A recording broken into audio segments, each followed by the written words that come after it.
In the middle of the night, the phone rang, and a single voice said to me in an eerie calm, "I can see you right now." I laughed at first, until it went on to tell me details I haven't shared with a single soul. A few minutes later, I started hearing footsteps around me, even though I was completely alone in the building. And the moment I looked up at the camera, I saw something standing behind me, something that shouldn't have been there at all.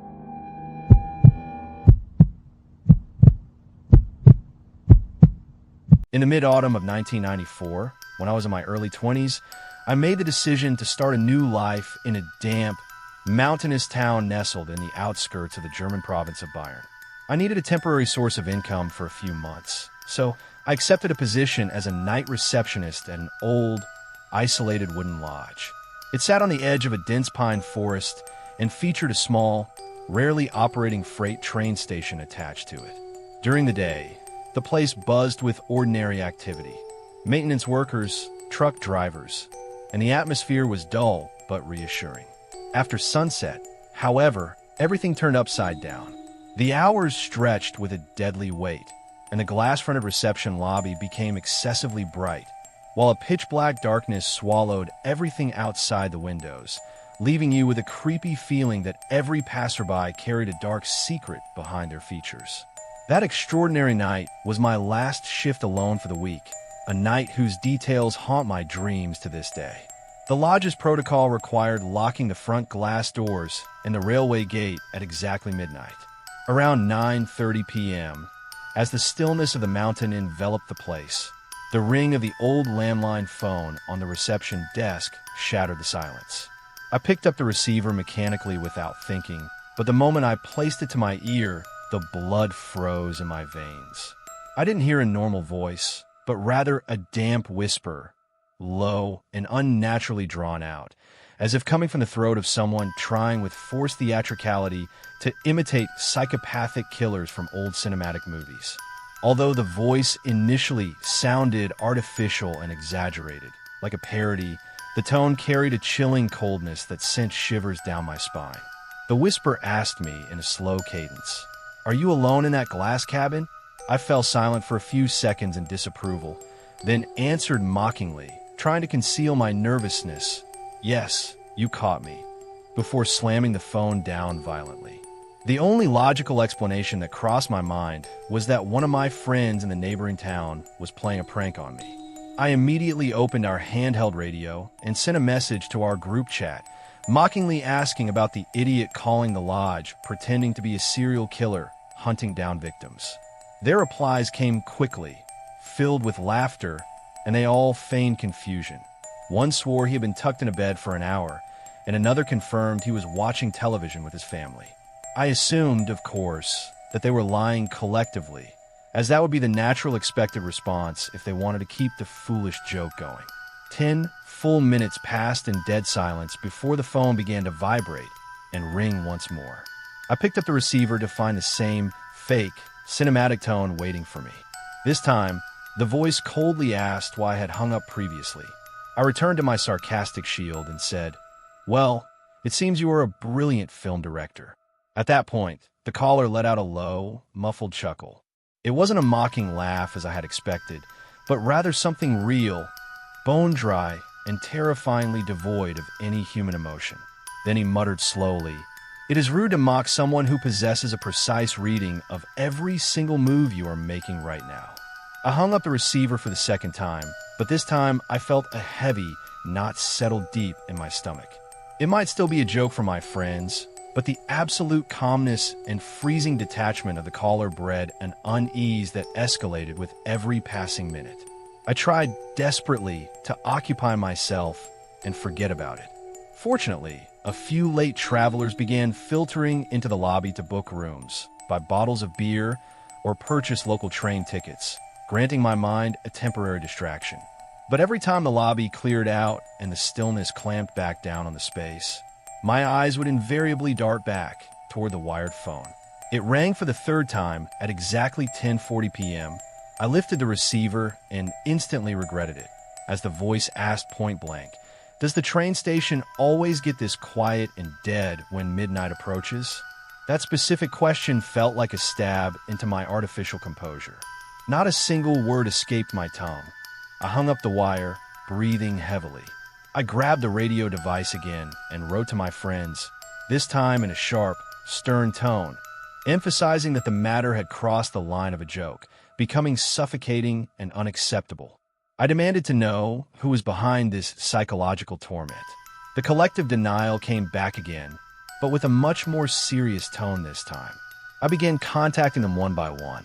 Once in a live snapshot from his basement, where he was repairing his bicycle. Another was with his fiancée in a cafe 30 minutes away from the station.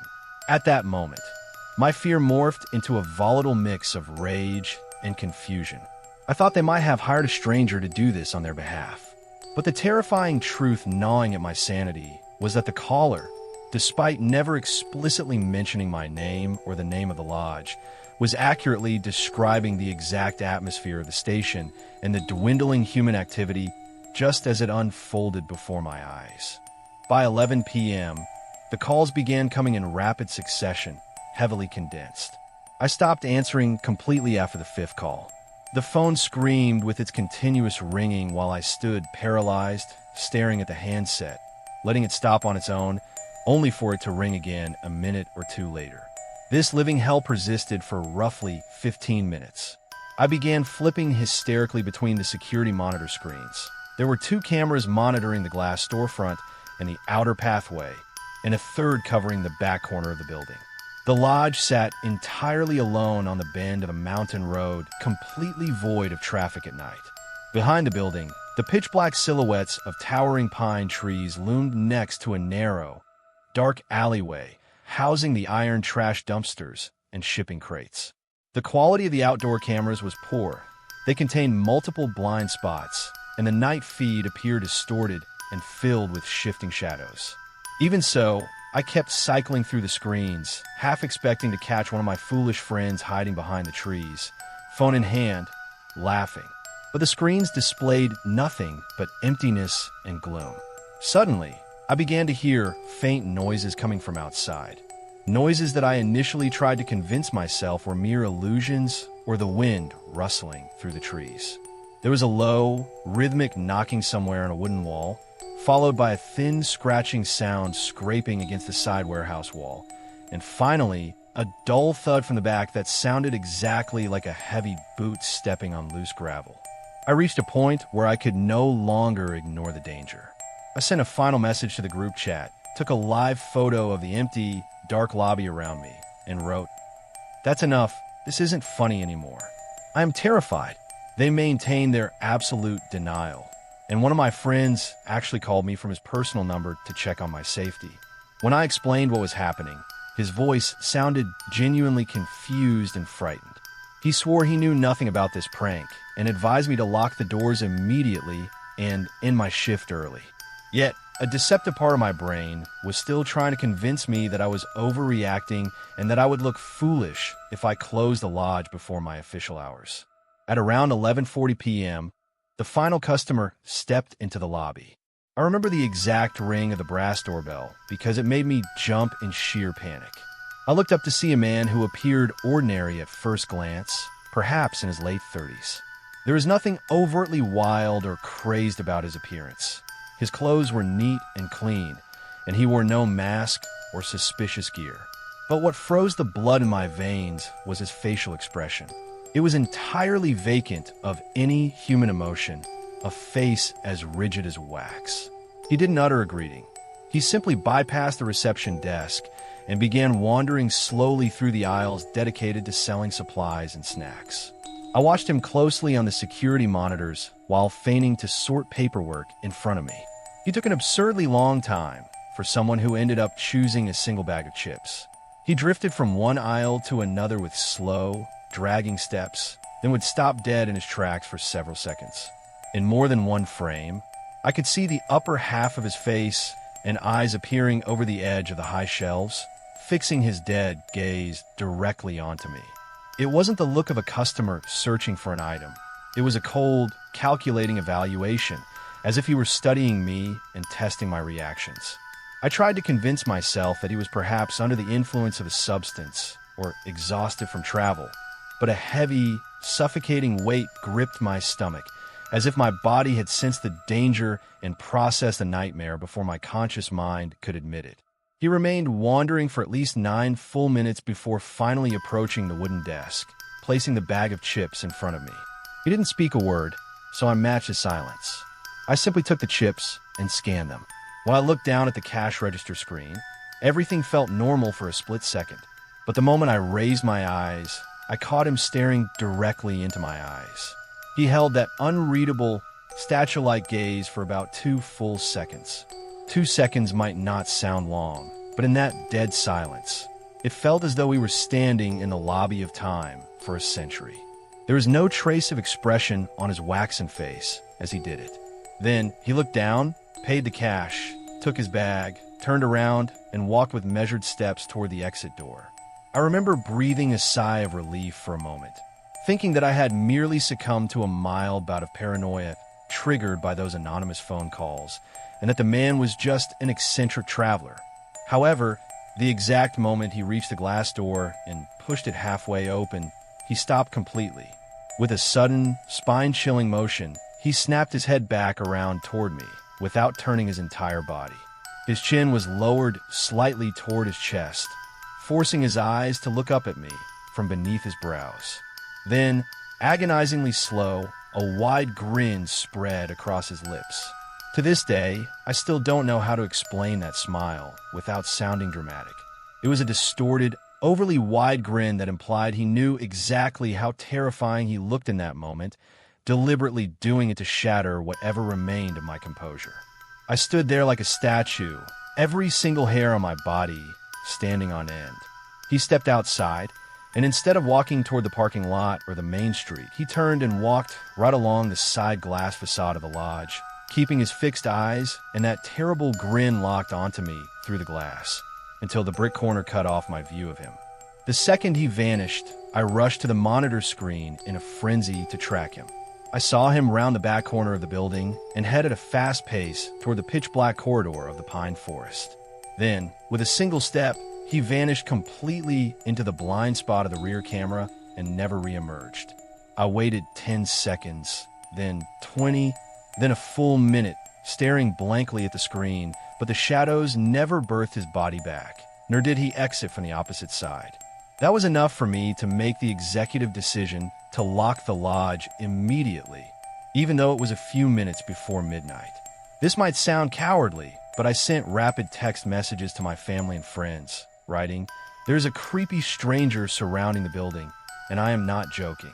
If I stop responding to you after a few minutes, know that something bad has happened to me because of him." I began the closing procedures at a hysterical speed. I didn't wipe the tables or arrange the shelves. Instead, I kept bouncing my eyes back and forth to the camera screens every few seconds, fully expecting to see his waxen face pressed against the front glass at any moment, but nothing appeared. Midnight arrived, and I knew that staying for another second in this glass cage would make me lose my mind.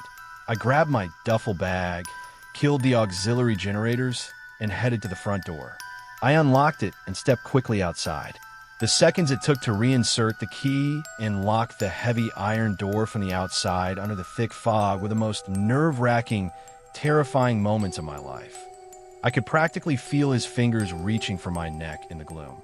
The moment the lock clicked, I took off at a full sprint toward my car, which sat in the dark side lot of the station. I covered most of the distance in seconds, and just as I reached the car door and slowed down for a fraction of a second to pull out my keys, a rapid, sudden sound of footsteps pierced the silence of the night. It wasn't a run, but somehow it was far worse. It was the sound of aggressive, fast-walking, heavy boot heels slapping the asphalt sharply, coming from the front corner of the shop. I turned around in pure panic and saw him. It was the man himself. He had emerged abruptly from behind the front corner of the building and was marching toward me in my car at a terrifying speed with wide, rapid strides. I yanked the car door handle, threw myself inside, locked the automatic doors instantly, and turned the ignition with a frantic rush that nearly flooded the engine. The second the car started, I slammed it into gear and tore out of that lot, leaving behind a cloud of flying gravel. I looked once and final time into the rearview mirror and saw him standing there under the dim light of the station, rigid as a statue, watching my car with his eyes as it disappeared into the mountain darkness. The entire drive home under the light rain, I was sending shaky voice notes and text messages to everyone, emphasizing that my fears were real, that this monster had materialized out of thin air to catch me, and that none of it was a joke. The next morning, I contacted the lodge manager and detailed the horrific sequence of events from that night. However, his subsequent reaction infuriated me and made my blood boil. He handled the situation with a cold, defensive attitude, telling me after reviewing the footage that the man looked like a normal traveler looking for supplies to him. He claimed that the anonymous phone calls had probably triggered my panic, causing me to connect unrelated dots to fabricate an imaginary conspiracy. That dismissal enraged me beyond words. He wasn't the one standing there in the dark. He wasn't the one receiving those quiet threats. And he wasn't the one who saw that distorted smile vanish only to come rushing out of nowhere toward him in an abandoned parking lot. I didn't care if the grainy camera lenses failed to fully capture the sense of danger and pure malice, because I was there and I knew exactly what happened. I handed him my resignation that very day without further discussion, bitterly telling him that if he thought this was normal, he could welcome himself to work the closing shift alone. Despite the many years that have passed since that incident, my conviction remains absolute that the muffled whisper over the phone and the owner of the wax and smile were the exact same entity, even if I could never legally prove it.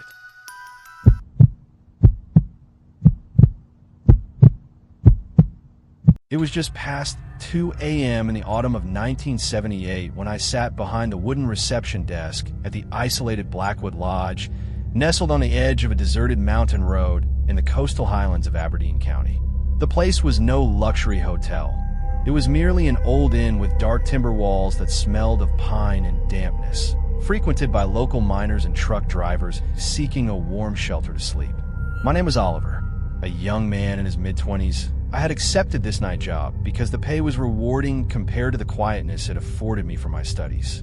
I had learned how to deal with all types of guests, the exhausted travelers, the chatty ones, and those who would simply drop their keys and walk to their rooms in absolute silence. Weekends saw some movement, but the real issue with midweek shifts was that I was left entirely alone to manage the massive building, without a security guard or a maintenance worker to share the loneliness of the night. Because of the remote nature of the place, I was always vigilant, constantly scanning the corners of the lobby for fear of intruders. It was for this reason that I immediately noticed that man's entrance. The clock read 1:15 a.m. on Tuesday when the heavy wooden door swung open. If I were to guess his age, I would say he was in his late 40s, but he possessed an extreme elegance and was groomed in a way that did not match the rough, rustic nature of this country at all. He wore a turtleneck wool sweater under a long, dark brown leather coat. His clothes were expensive but without ostentation, and he surrounded himself with an aura of sophistication and still dignity that spoke of immense wealth and real influence, not the loud type that flaunts itself. He scanned the lobby slowly, then advanced with confident, straight strides toward the reception counter and sat on one of the leather stools.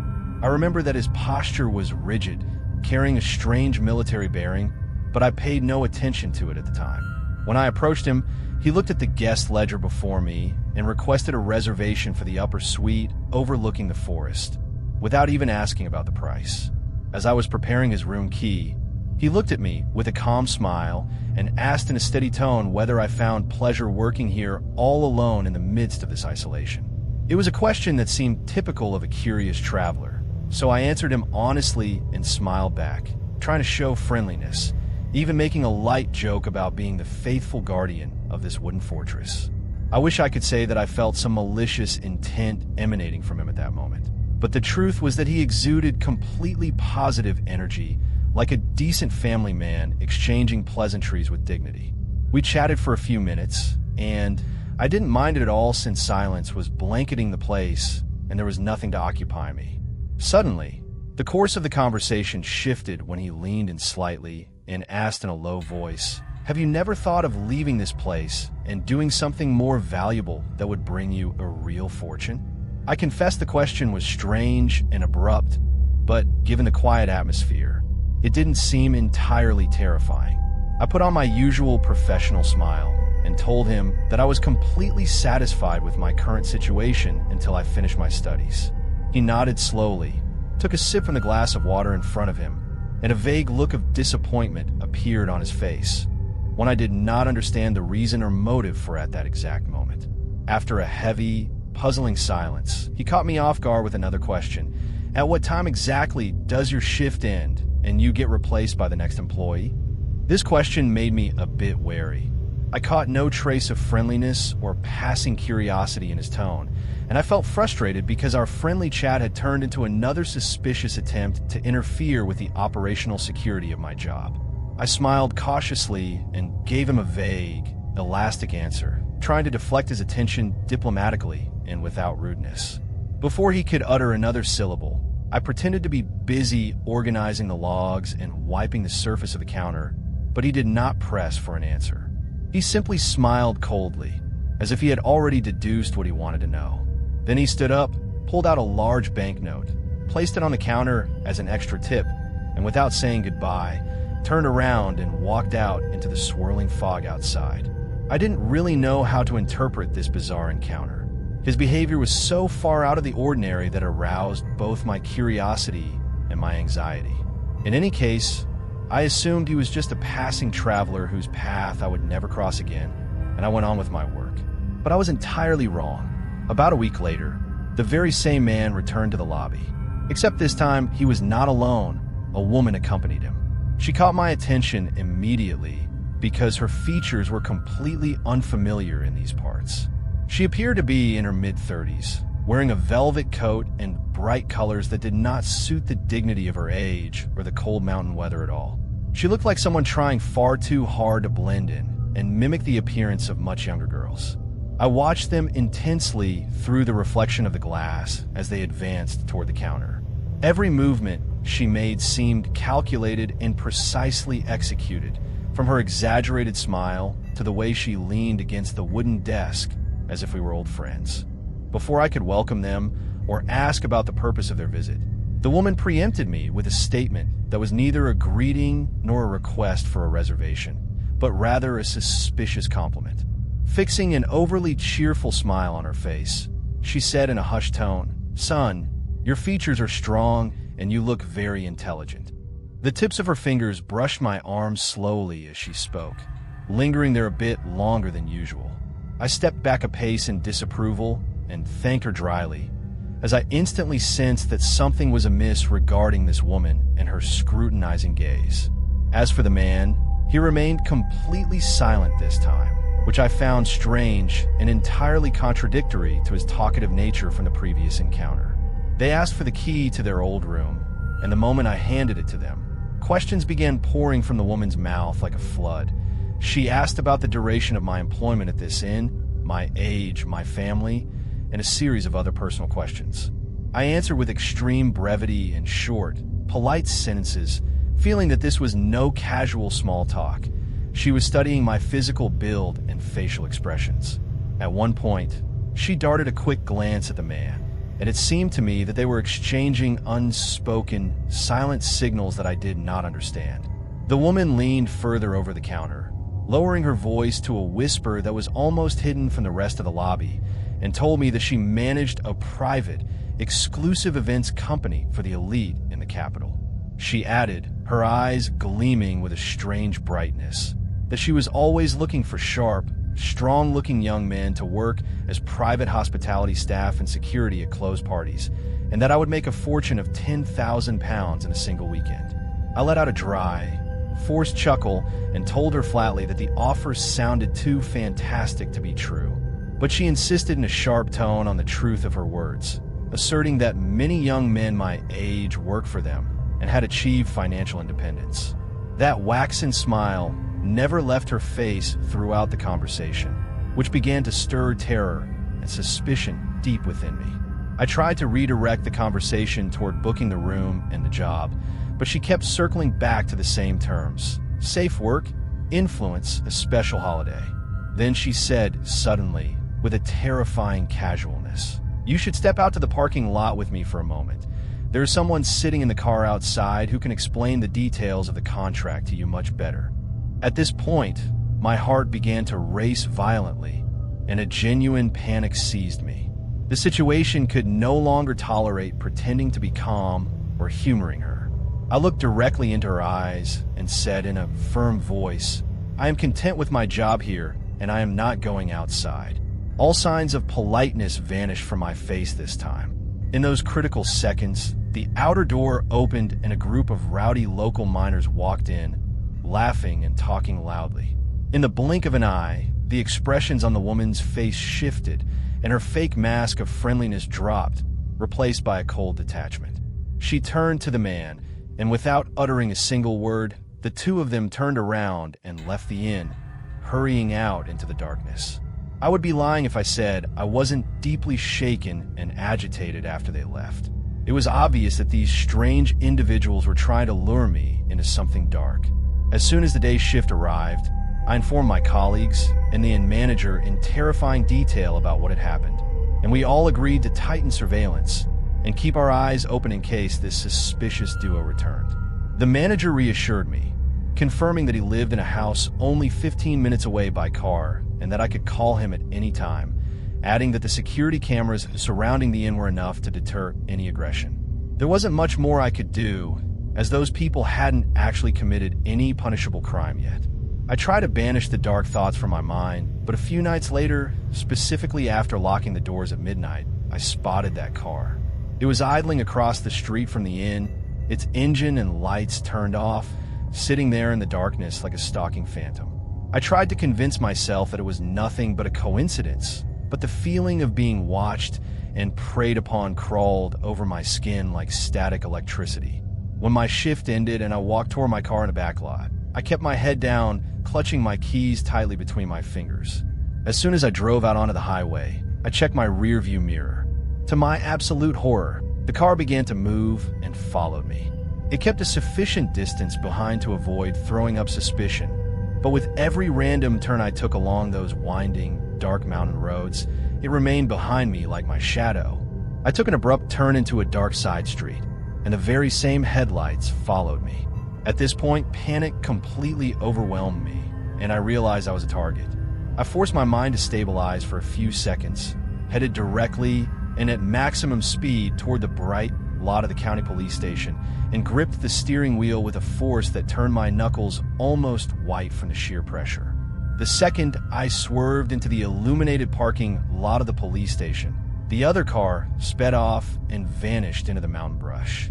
Days passed after that incident in complete silence, and it did not happen again, so I thought the nightmare was over and that they had backed off out of fear of the police. But days proved me wrong. On a slow, freezing winter night in the middle of the week, when activity had completely died out and not a single guest had entered the inn, right at midnight, just as I was preparing to close the ledgers and leave early, I heard the creak of the front door opening. I raised my head, and there she was, the very same woman, standing at the threshold, staring at me with that same artificial, waxen smile. In the most inconspicuous way possible, I slipped the handheld radio from my belt and transmitted a coded distress signal to my manager. The woman advanced with slow, measured steps toward the reception desk and sat down, folding her hands tightly over each other. I was hesitating to demand that she leave immediately when she initiated coldly. "I thought I'd come check on you and your decision." My stomach began to twist violently, but I exerted all my energy to hide my terror. I told her firmly that the inn was closed now and that she had to leave immediately, but she furrowed her brows in a fake pout and requested a room for the night, asking for a cup of hot tea. I thought of a flat refusal, but my mind deduced that processing the reservation and preparing the tea would take enough minutes for my manager, who lived close by, to arrive. So, I turned my back to her and began preparing the paperwork and the cup, trying to maintain my composure. Suddenly, that sound sliced through the silence, the soft, unmistakable metallic click of the front door being locked from the outside. I spun around quickly and hysterically toward the seat, only to be struck with horror. the woman had completely vanished from the lobby. I felt a dreadful void hollow out my chest as I advanced toward the glass door. Through the glass, under the dim light, I saw the ultimate nightmare. A massive black truck was idling out in the lot. Without a second thought, I slammed the internal iron bolt of the door shut as fast as I could. At that exact microsecond, the handle of the back kitchen door began to shake violently. Someone else was attempting to breach the building from the rear. And blind panic seized me, and I found nothing before me but a heavy metal container which I snatched from the table to hold as a defensive weapon, while dialing 911 with my other hand. I knew the police wouldn't arrive in time to save me, and I was preparing to fight a life-or-death battle when the darkness of the outer lot was pierced by the headlights of a car that sped frantically into the yard. It was my manager. The moment his headlights struck the building, the loud noises at the back door ceased abruptly, and a few seconds later, the black truck tore out of the lot, its tires releasing a deafening screech as it vanished into the mountain darkness. I was trembling as I hugged my manager and explained what had happened. Catching his breath, he told me that he had managed to log the license plate numbers of the truck as it fled. When the police arrived minutes later, the manager reviewed the inn's security camera footage with the detectives. The grotesque, horrifying revelation was far worse than anything I could have imagined in my darkest nightmares. In the minutes preceding the woman's disappearance, the cameras caught two masked individuals crouching in the pitch darkness right along the front door, waiting for me to step out. At the exact same time, a third individual was banging violently on the back door as a diversion. The plot was designed so that the banging at the rear would trigger my natural flight instinct to run out of the front door, landing me straight into the arms of the two masked men waiting in the dark to liquidate or abduct me. It was a terrifying, tactically planned operation carried out in cold blood. To make the picture even darker, subsequent police checks proved that the license plate number my manager had recorded was fake, belonging to a junk truck that had been dismantled years ago. Many years have passed since that ill-fated night, and the investigations have never made any progress or uncovered the identity of that network to this day. The only positive outcome from this terror is that the inn's management permanently banned leaving any employee alone on night shifts. Even so, a suffocating feeling of unease and paranoia attacks me every time my name is put on an evening shift schedule. I still ask myself, and my mind fails to find an answer. How did they know with such precision that I would be entirely alone on that specific night? The matter seems impossible without a traitor watching from the inside. Even now, when I lie in bed, I shiver with terror whenever I think of what would have happened to me had I surrendered to my panic that night and run straight out of the front door.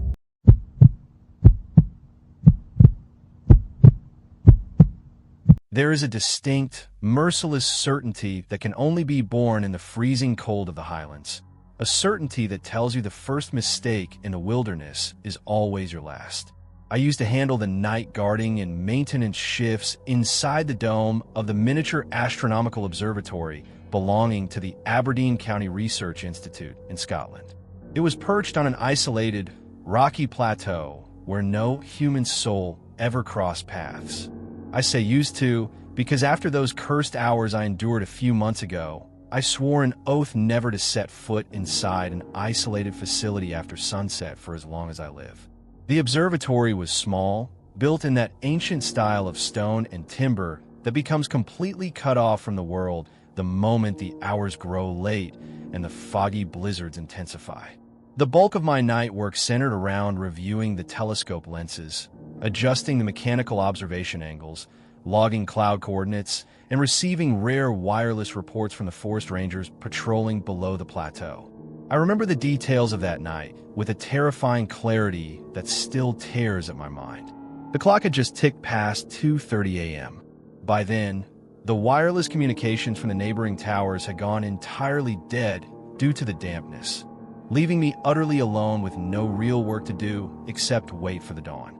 I was aimlessly flipping through my paper journal, trying to kill time and dispel the loneliness creeping through the cracks of the walls. In a moment of suffocating restlessness, I stepped out onto the external iron balcony to breathe in some fresh air, violently rubbing my palms together to fight off the biting cold that threatened to freeze my limbs. I exhaled sharply a few times, watching the white plumes of my breath dissolve into the icy void. The rocky pathway surrounding the dome was completely empty. There was nothing but the stabilization pillars, the rugged dirt driveway, and the dense, pitch-black expanse of towering pine forest stretching far below.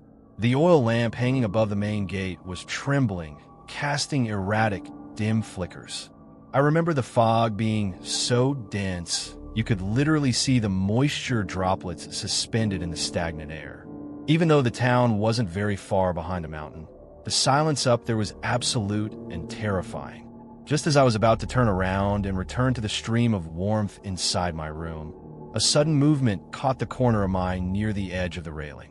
I snapped my head around with lightning speed, only to realize that someone was standing perfectly still behind one of the massive iron support pillars of the external telescope. How had I not noticed his presence prior to that microsecond? He was wearing a heavy coat with a dark red woolen hood, pulled all the way up to conceal his features, while keeping both hands buried deep inside his wide pockets. There was no vehicle or horse in sight, and the observatory's location was impossible to reach on foot at this hour, so it was glaringly obvious he wasn't a researcher who had lost his way. What was truly sinister was that he didn't seem intent on approaching the observatory door or seeking shelter. He simply stood there, half-turned toward my glass window, in a manner that implied he was there solely to watch me and track my movements. At first glance, I tried to reassure myself, thinking he might be waiting for his hunting companions, but his subsequent movements struck pure terror into my heart. He began shifting and swaying in a bizarre, slow, circular pattern around the pillar, as if bracing himself for something. I quietly backed away and stepped inside the room, taking care to keep my eyes locked onto him through the thick glass of the window. I tracked him while continuously feigning to be busy sorting through astronomical charts, hoping someone would emerge from the darkness to pick him up and end this unease. But after a few minutes, he began walking toward the main wooden gate, slowly at first. Then he suddenly pushed the door and barged inside with a rapid, abrupt motion, as if making his decision all at once without a second thought. He marched directly toward my desk, but he didn't utter a greeting or explain his intrusion. He just stared at my face with sharp, rigid eyes, as if evaluating my physical build and the level of fear in my gaze. Then, in a hurried, stuttering tone, he began to improvise words, claiming his wooden cart had broken its wheels at the rocky bend leading up to the plateau. He claimed he needed help lifting it or perhaps some oil for the axles so he could descend to the next village. A genuine shock froze my limbs. He hadn't even bothered to make his ruse sound convincing or logical, and I didn't believe for a second that he expected me to buy this lie, especially since the road had been completely blocked by snow for 2 days. I offered to use the radio transmitter to send a distress call to the mountain rescue team instead of going out with him. He snapped with a sudden sharpness, shaking his head in a flat refusal. No need, and demanded harshly that I lend him a large flashlight and just assist him for a few seconds to inspect the breakdown outside. There was something profoundly wrong surrounding this man. There was no longer any doubt about it. The way he spoke and the scrutinizing glare with which he monitored my reactions made me certain that this conversation was nothing but a test to gauge my readiness. To be fair to myself, strangers who knock on the gates of mountain observatories at those late hours are usually eccentric or exhausted, and I wondered for a single second whether the man genuinely needed help but was just crude or under the influence of alcohol. I asked him where exactly his broken cart was located, and he pointed his hand toward the analog monitor screen mounted behind me, the feed for the lower external pathway camera, and stated it was resting right behind the iron gate of the path. I was starkly skeptical, but I turned to glance at the screen to expose his lie. To my absolute bewilderment, I actually spotted the faint silhouette of a small wooden cart parked out there under the fog. I thought to myself, my God, perhaps I've misjudged the man, and he truly needs a lifeline. But at that exact second, I caught a terrifying detail. I had personally checked that very pathway just seconds before stepping out onto the balcony, and there had been no vehicle parked there. I lock my focus and press my eyes onto the monitor again, catching a very minute, nearly invisible movement near the rear frame of the cart. There was a second human figure crouching and hiding in the pitch darkness, just out of the camera's direct line of sight.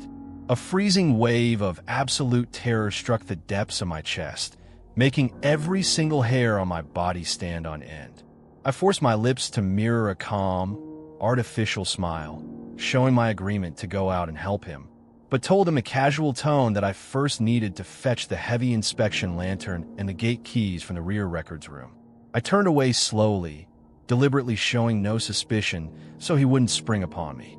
The exact microsecond I stepped outside his direct line of sight behind the dividing wall, I slammed my fist with all my might onto the wired emergency alarm button connected to the county's main guard tower. The massive brass bell instantly erupted into a deafening clang, screaming a terrifying alarm that echoed through the dome of the observatory. I expected him to charge at me aggressively to silence the alarm, but what he did instead was far more unsettling and psychologically unnerving. All the nervous energy and agitation he had been faking vanished instantly. He stopped shifting from foot to foot. His body relaxed completely, his entire body language transforming into a murderous calm. Then a slow, wide, knowing grin spread across his lips, as if he had all the time in the world and didn't care about the alarm, as if the sheer panic I was experiencing was nothing but an amusing game to him. A paralyzing dread seized me, rendering me entirely incapable of confronting him physically. In one smooth, quiet motion, he spun around and took off, running out through the gate. I rushed to the glowing monitor screens immediately, arriving just in time to catch their two silhouettes fleeing at a terrifying speed. They didn't head toward the parked cart. Instead, they plunged straight ahead, vanishing into the thick brush of the dark pine forest behind the observatory. The cart remained sitting there entirely alone, motionless, devoid of lights, with no trace of a human soul inside. By the time the Federal Border Patrol units arrived a while later, the scene was identical to what I had witnessed. The cart was in its place, but the men had vanished as if the earth had swallowed them whole, leaving no clear footprints leading into the forest and no sign indicating their direction. Suddenly, one of the officers shouted, sweeping his flashlight toward a terrifying detail I hadn't noticed in the heat of the moment. The side door of the wooden cart was completely open from the side, hidden from the camera. This meant a third individual had been crouching inside the entire time, waiting for me to step out of the front gate while the first tried to lure me, and the second lay in ambush behind the frame to liquidate me. The police took my statement in full. I handed over the surveillance tapes, and that was that. A few days later, the federal investigator followed up with the results of the check. It turned out they had towed the cart and examined its wooden plate and chassis, revealing it had been reported stolen from a distant county nearly a week prior, over 100 miles away from the plateau. No one ever came forward to claim it. There were no missing persons reports in those parts, and no other crimes associated with the vehicle's chassis. It was simply a getaway vehicle abandoned in the middle of an isolated forest, with no logical explanation for its presence other than hunting down witnesses. Months have passed since that night, and the case remains shrouded in absolute mystery with no new leads. I do not know why these isolated outposts represent such popular targets for abduction rings and clandestine networks, but the only thing I can confirm with an absolute oath is that I will never accept working another night shift under the darkness of the sky again.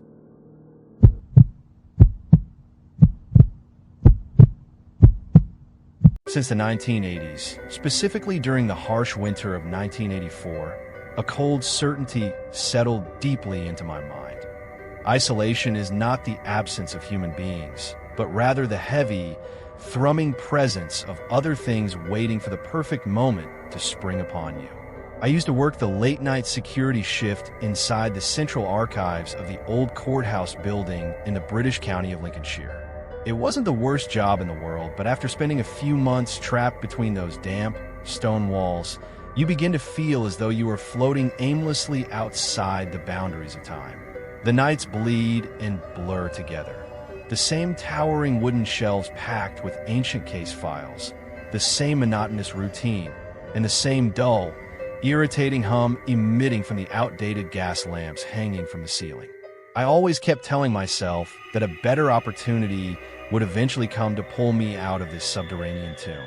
My shift centered entirely on the old criminal records hall, a location I preferred only because it was the quietest, most secluded zone in the entire facility. No one exactly rushes in at 2 in the morning to dig up century-old documents. Most people entering the building at this hour were either lawyers frantically reviewing an urgent case at the absolute last minute, or night watchmen doing their routine rounds to log their attendance before returning to their outdoor patrols. It was for this exact reason that I noticed his presence immediately. At first, I didn't give it a terrifying dimension. He merely looked like an exhausted researcher wandering through the aisles, or perhaps someone waiting for an employee to finish up. But after a few minutes passed, a chilling realization hit me. He wasn't looking for any file. In fact, he wasn't making the slightest effort to even pretend he was browsing or searching. He kept appearing at every single turn I made. Every time I raised my eyes from the desk, I caught him lingering nearby, hovering in the adjacent wooden aisle, or standing completely still by the corner of the abandoned iron storage crates. He wasn't flipping through papers. He was just standing there, fixing his dead, unblinking glare onto me to track my every move. I tried to convince myself that I was overreacting and being paranoid. The building was massive, the vaulted ceilings were dark, and perhaps the man was just taking his time lost in thought. But the deliberate way he moved, always maintaining a close enough distance for me to notice him, yet never approaching me by a single step, set a creeping wave of danger churning deep in my gut. I kept waiting for him to end this unsettling hesitation and step forward to ask for the location of a document, but he never did. It felt as though he had an overwhelming desire for me to see him, to feel his presence, which made absolutely no logical sense to me at the time. I backed toward the desk to use the old wired intercom system to summon the building supervisor, but I was struck with shock to find the line completely dead, yielding nothing but a silent, hollow hiss due to a sudden malfunction in the wiring. Just as I was drowning in confusion, caught between the choice of abandoning my post or going to look for the supervisor myself, I suddenly felt a cold, powerful hand violently wrap around my wrist. I nearly jumped out of my skin from the sheer shock. Before I could muster any reaction, a woman's voice cut through the silence, loud, friendly, and dripping with an overly familiar, artificial cheerfulness.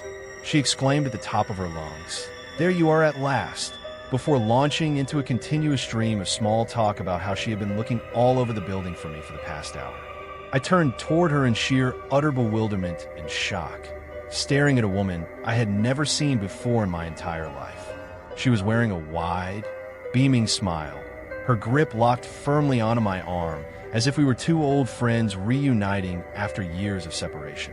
Before a single word could escape my mouth to question her, she leaned in close to my ear, her voice instantly dropping into a low, sharp whisper laced with urgency and speed. She muttered rapidly, "That man watching you is sketching the layout of the entrances and tracking your steps.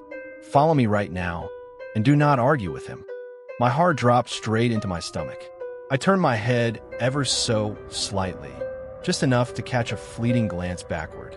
The man was still standing there in the deep shadows. Only now, he wasn't even pretending to look at the shelves. He was glaring directly into my eyes with an open, piercing intensity. A freezing wave of terror crept beneath my skin, and I surrendered to her hand as she dragged me behind her, not even questioning her motives. I clung to the firm way she held my arm, and to the loud, casual tone she used to talk through the aisles, feigning a normal conversation as if we were just two companions meeting, and I felt a surge of immense, overwhelming gratitude that a complete stranger had noticed the trap I was in and put herself in an uncomfortable, dangerous position just to save me. The woman expertly kept up her theatrical act as we walked, rambling continuously about an imaginary trip she had taken or some inside joke we supposedly shared. My brain couldn't even process the words. My thoughts were entirely stuck on the man behind us. Had he really been sketching out my movements? That was creepy as hell. I desperately wanted to know if he was still tracking our footsteps, but I couldn't summon the courage to turn around and look back into that dark expanse. The woman steered me through the narrow aisles of the archives with fast, deliberate strides. I barely registered where we were heading. My only focus was that we were moving, and that the distance between me and that suspicious man was expanding with every passing second. In all honesty, I was fully expecting her to drop the charade of knowing me once we were out of his line of sight, but she relentlessly kept it up, pulling me forward while talking in the exact same artificial tone. The atmosphere was starting to feel deeply unsettling and suspicious. I stole a quick glance behind me, and to my immense relief, there was no trace of the man left in the wooden corridors. I turned to her and told her in a hushed whisper that the danger had passed, and that we should immediately head to the main supervisor's office to report the intruder. But instead of stopping, she squeezed my arm with an even tighter, painful force and said in a dry, commanding voice, "He is still lurking in one of the dark corners. Keep walking." I thought to myself in disbelief, so what? What is he going to do in a government building full of guards and employees in the upper floors? I had been terrified at first because the archive basement was completely void of people, but now that I had broken free from the terror of being alone, I began to realize there was absolutely no logical reason to continue this submissive flight.